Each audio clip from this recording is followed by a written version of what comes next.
Welcome back to the upper tier, everybody. This is your transfer show, the show we bring you each and every week where we delve into the latest transfer news and speculation.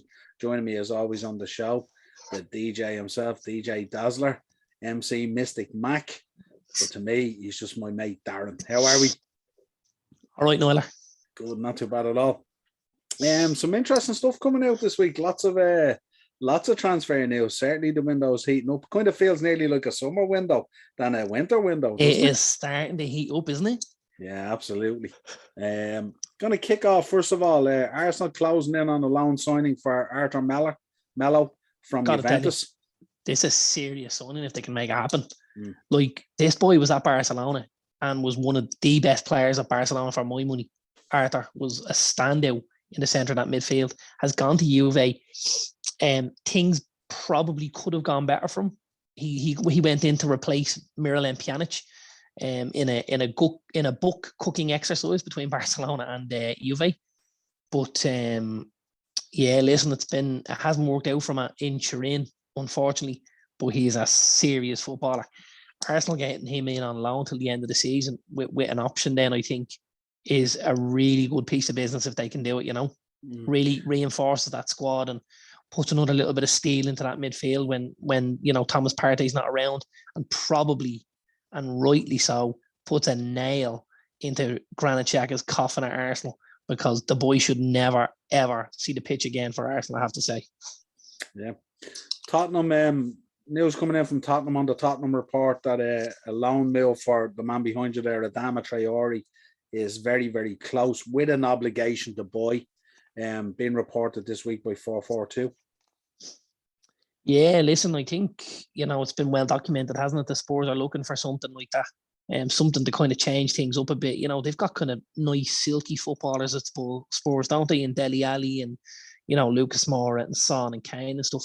But they do lack a little bit of kind of power and pace and somebody that kind of drives at you. And we saw when he came on against United, the way he can change the game like that. He pulled 2 or 3 players over to him immediately, which just created space everywhere on the pitch. Now, if you've got a Harry Kane and a Heung-min Son in that kind of space because you've 2 or 3 defenders tied up with Adama Traore, this is going to be meat and drink for Spurs. It really, really is. I think this is a good move for Spurs.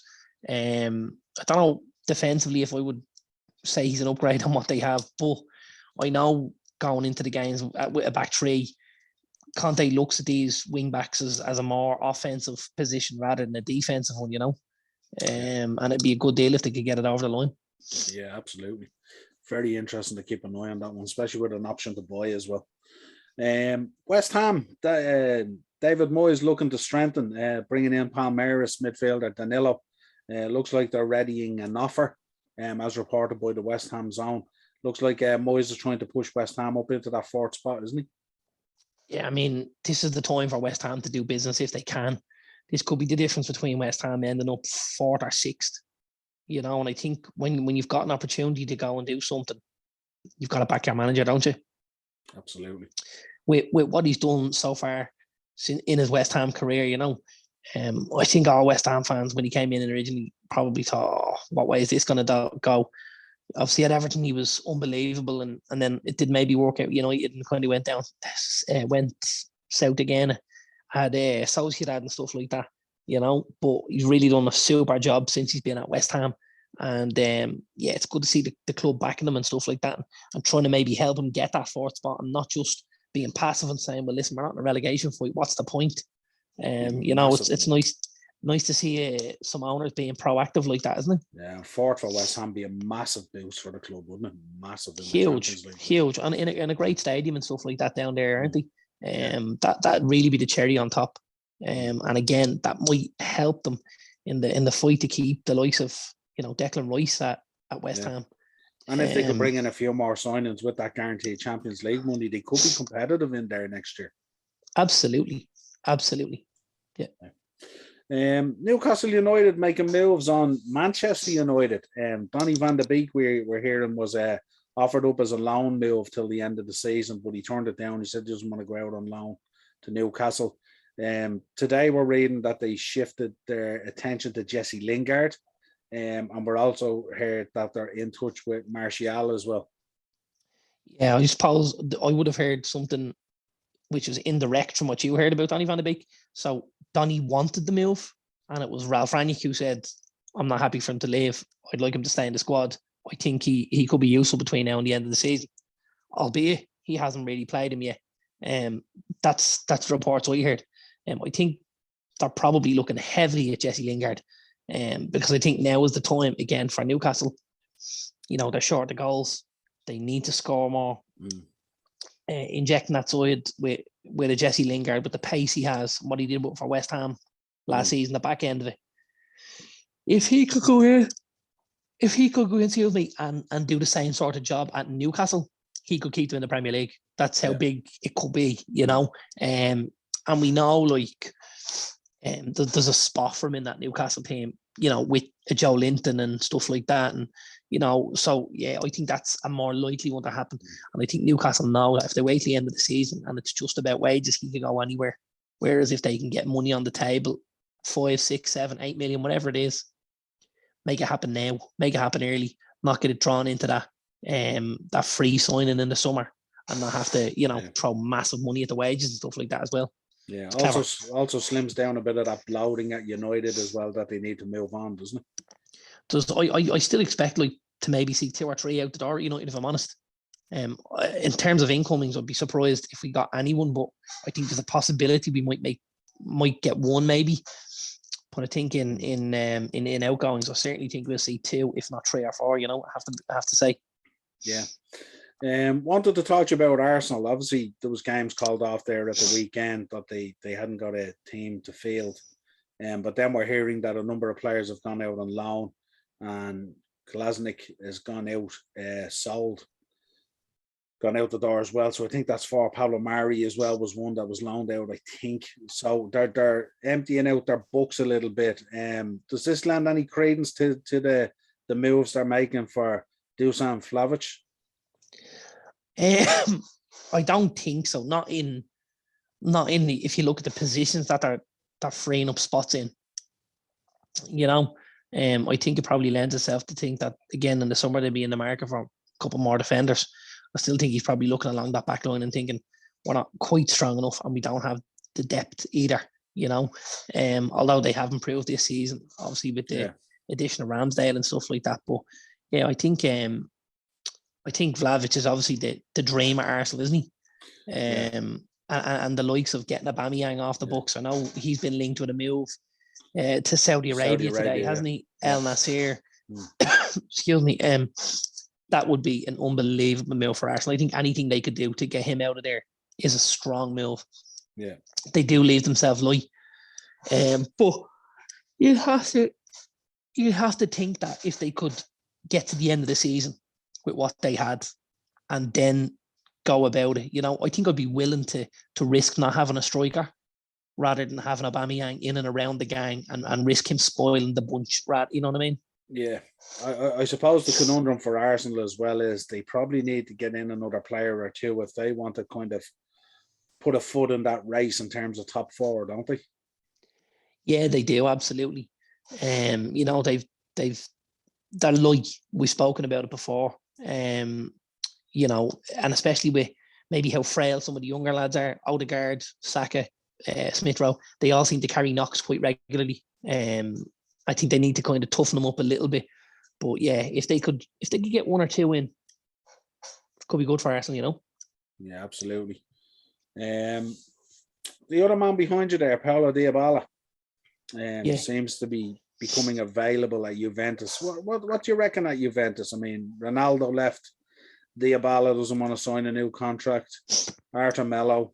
There's a lot of players jumping off the ship there, isn't there? There is, but there's a big rebuild needed at Juve. You know, I think Juve are a club very, very similar to United, in that when they were picking up staff and stuff like that and players, it hasn't been good enough. It really, really hasn't. You know, they've been bringing in guys that they weren't necessarily bringing them in for the right footballing reasons.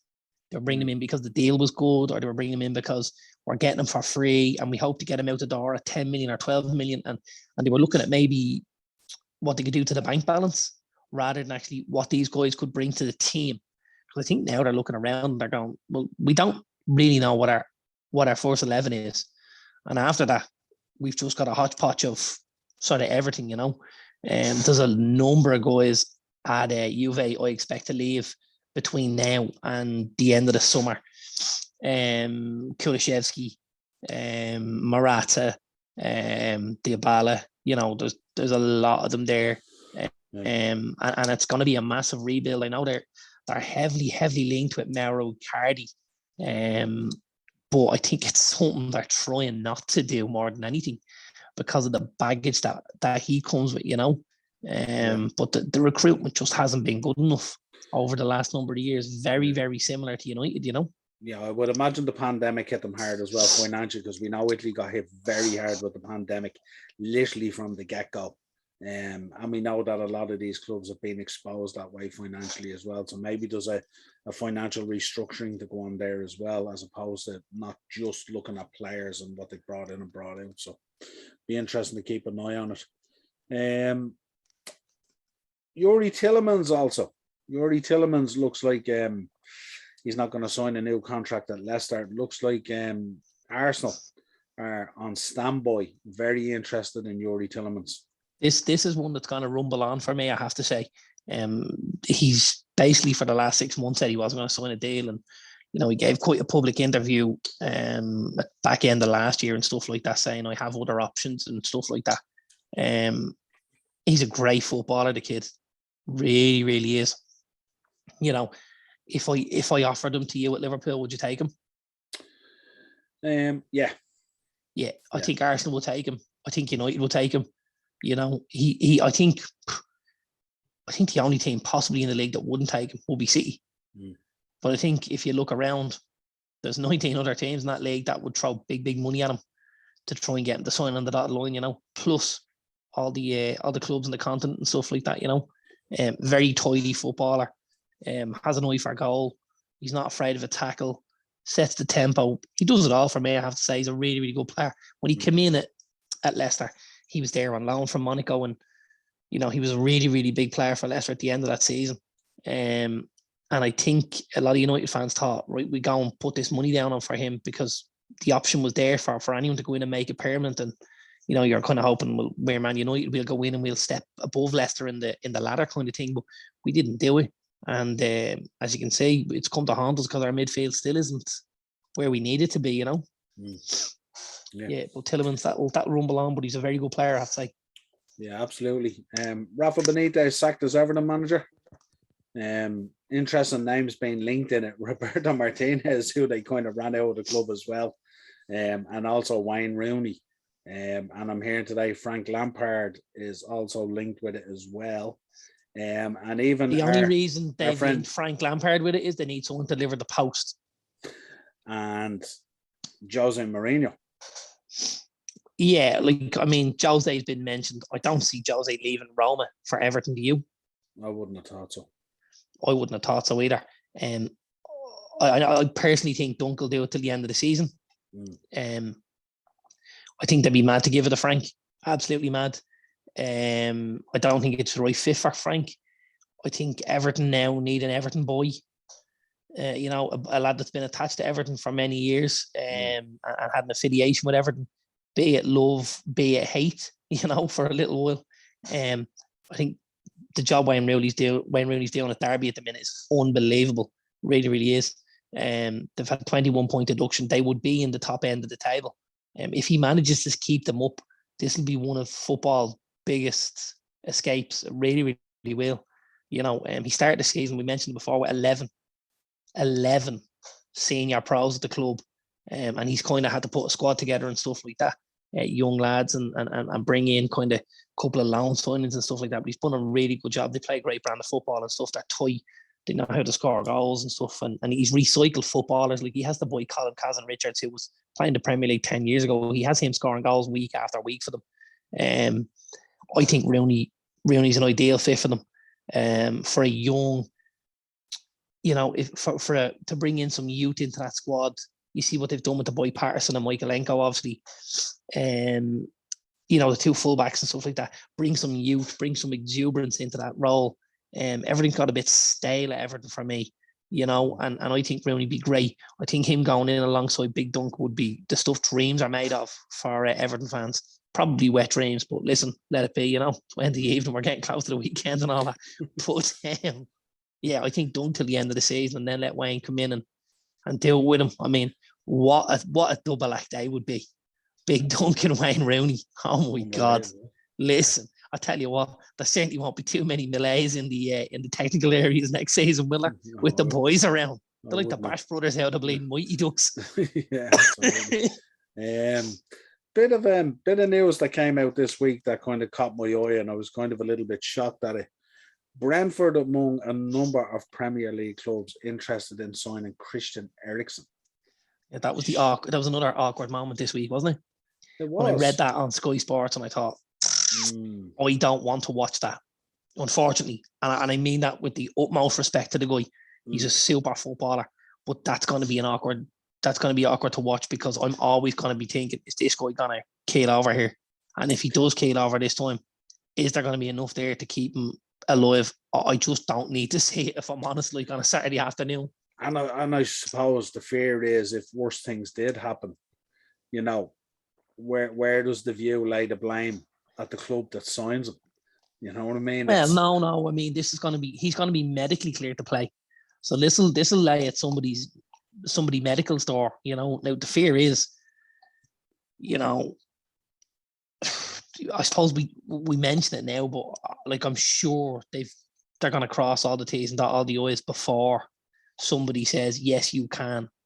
Because I don't believe they'll do it willy-nilly with him, I suppose the question is, from a moral point of view, should a club be looking at him? And that, again, that's no disrespect, and fabulous footballer and all, and this is just fabulous footballer and a great guy, and stuff like that. But I just think it's going to be very, very awkward for fans, Well, it'll be a lovely moment. I would think if I'm the owner of a club, regardless of what T's and I's are dotted and crossed, if anything was to happen, I'd still feel it. I wouldn't be looking for a backup saying, well, all the paperwork was in order and this kind of thing. I'd still kind of think, the problem I feel is a responsibility. And this is, this harps on to how football has changed over years. He's a viable commodity, and that's the issue. And how far does he allow himself to become that? It's going to be down to him, He's obviously going to have to go out there and put in a serious amount of hard work to get back on that pitch and stuff like that. Listen, I can't say I wouldn't love to see it, because there's a part of me that would love to see it, because it's inspirational. When you get taken off a football pitch and they think for all the will in the world, you're dead.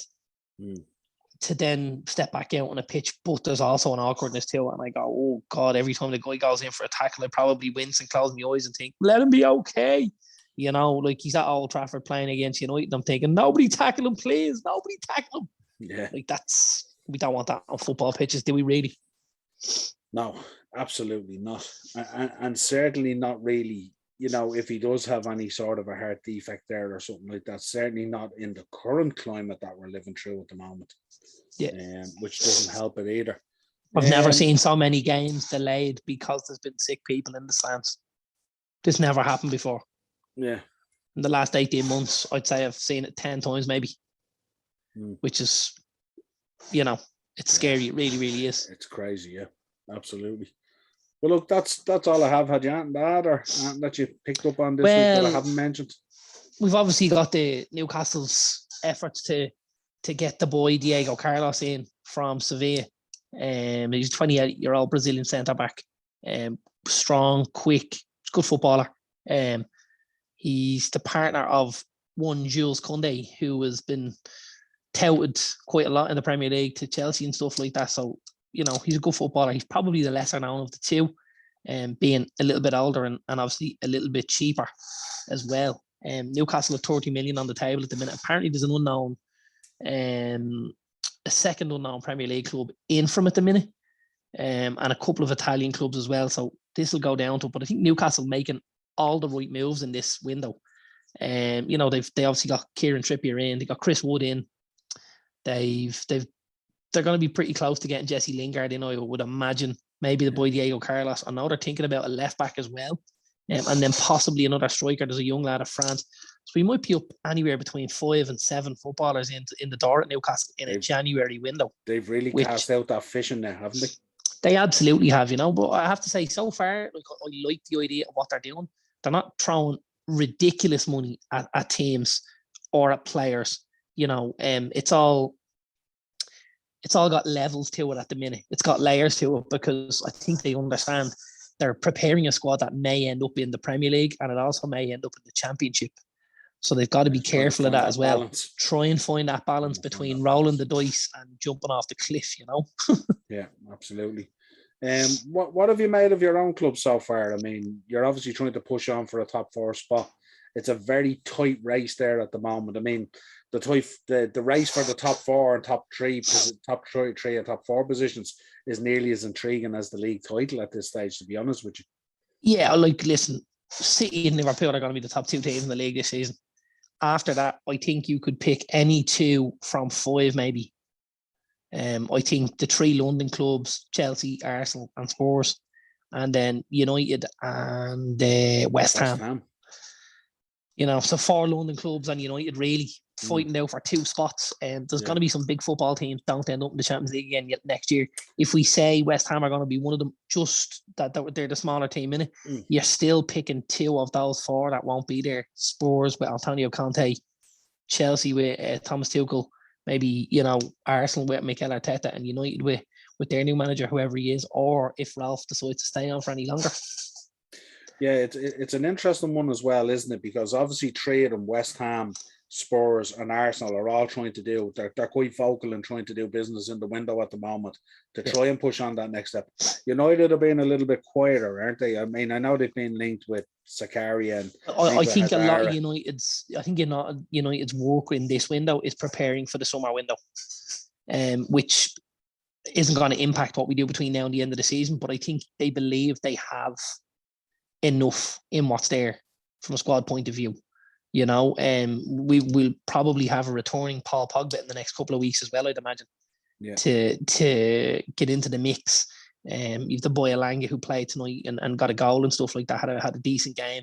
He's more than likely like a new signing coming into that squad because, and then again, if you can get a couple of bodies out and maybe just lift some of the tension that's in that dressing room with guys that maybe aren't getting games, some of those big personalities, that could possibly help as well. I think getting lads out is going to be as important as getting lads in for United.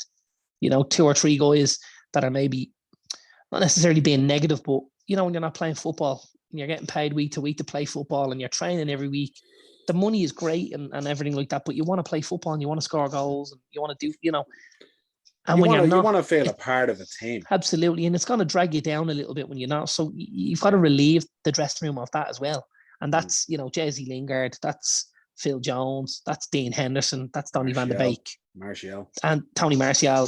Those lads need to go and get football by hook or by crook somewhere else between now and the end of the season to make sure that mentally it keeps them on the right track and our dressing room in the right order, Yeah, I kind of feel looking at it, if you look at it from the outside in, I feel that United's battle for the top 4 spots is more to do with their battles off the pitch than it is their battles on the pitch. Yeah, and it's as much to steal a little bit of that. It's an internal battle rather than an external one as well. I feel like, and I said it previously, I feel like we have the squad, but I feel like things aren't working at the minute. I think tonight went probably better than we would have hoped for with the last few results and stuff. Listen, man of the match by half time is David De Gea again. But in the second half, we come out and we were a different team, scored 3 really good goals in quick succession. Yeah. Gave away a goal late on, an awkward sort of a long throw that had troubled us all night, and the ball bounced around and, they managed to put one by. But other than that, the second half was quite comfortable, and the way they were able to get the 3 goals was great because we struggled for goals under Ralph, although we have kept things much tighter at the back, Yeah. I think there's a blend starting to come, but it's just not there yet, You would have to hope that he strikes those chords in the last kind of 10 games of the season, because we'll have to go on a run to get this spot. we'll have to build to a crescendo where we win 8 or 9 of our last 10 games and sneak on the last day on goal difference. Yeah, we'll be covering it on the Premier League preview for this match week.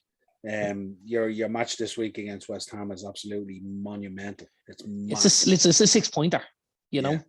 Not only is it a 6-pointer because we're two clubs in direct competition for the one spot, but if we beat West Ham, we go above them and we still have a game in hand.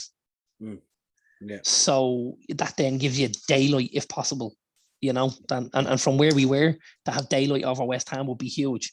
And that's discarding Spurs and Arsenal from the argument at the minute.